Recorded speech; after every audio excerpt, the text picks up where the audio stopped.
The #1 killer of law enforcement personnel, as well as military and firefighters, is not knives, bombs, fires, guns. The #1 killer is stress-related illness. My father very much served his country, but became a victim of his own service.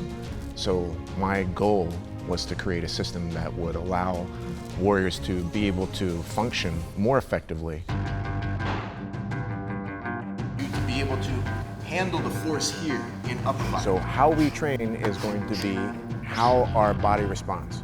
I found that the presence of stress in law enforcement personnel increased the number of injuries and illnesses that they suffered, despite their ability to respond more effectively to competitive anxiety.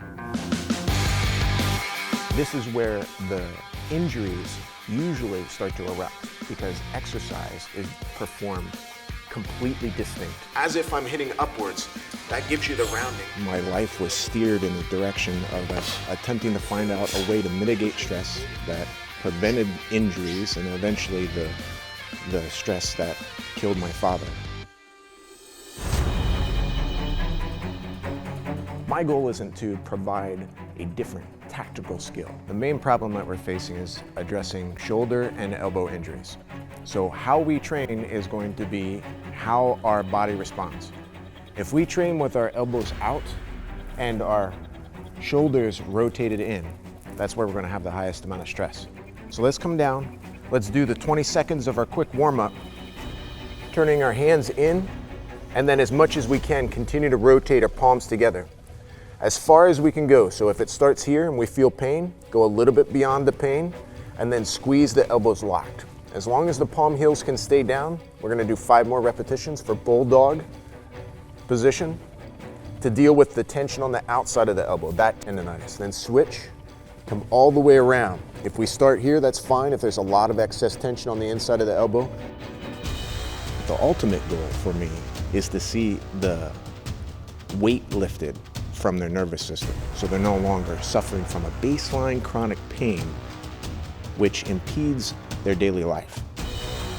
So now that we've removed all of the gum from the inside of the outside of the elbow, we now need to use our lats and our core to have our punching power to bring both arms in. If we start on a non-dominant grip, we're gonna lay our hand down flat, take our fist, and punch our fist onto our fingers, then wrap our hand across it.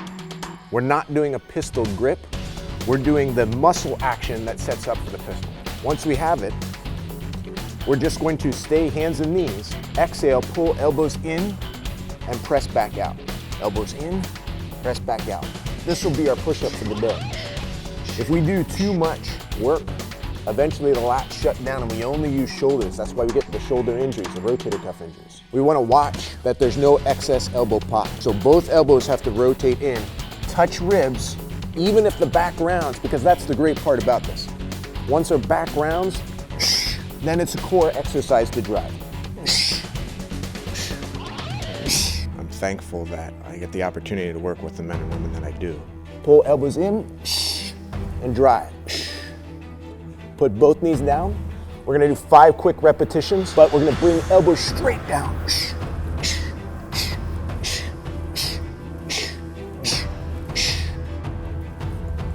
So any type of fatigue in the muscle is gonna make us pop our elbows. We're gonna shift back to delts. These are so tiny that they fatigue fast.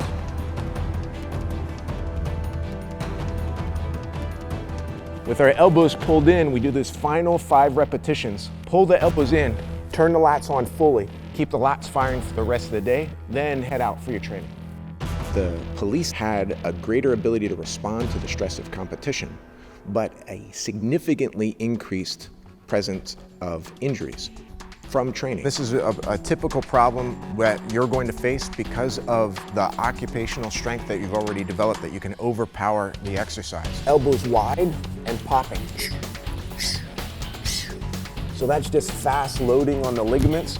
It doesn't keep their pecs active and it turns off their core. Yes, I very much appreciate the fact that I can make them stronger, faster, safer in their job.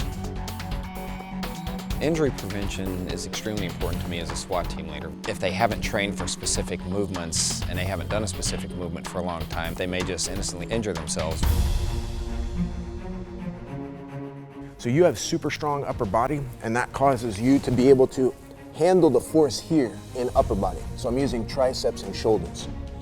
Instead, pull the thumbs in, tuck the tailbone, and pull the elbows down to the core, so that we can use more of the corset to hold when we press out, which is gonna turn on the lats, instead of relying upon the shoulder girdle, which fatigues really fast. So what I want to do is I want to try just a step down, hand down, fist in place. Then without lifting the hips, lower the body over top of the elbow.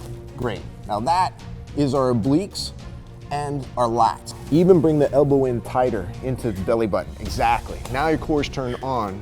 The pistol push-up will give me entry into that exercise, develop the platform for me to be able to hold it, and then I can exercise any way that I want. We increased in our academy length 6 repetitions average total, doing less total volume push-ups a different way, removed all of the injuries, and increased total repetitions when they did the test at the end of the academy by 6 repetitions over prior classes. Seeing the immediate impact of their ability to remove pain from their performance is a burden that, when lifted, allows them to have greater quality of life.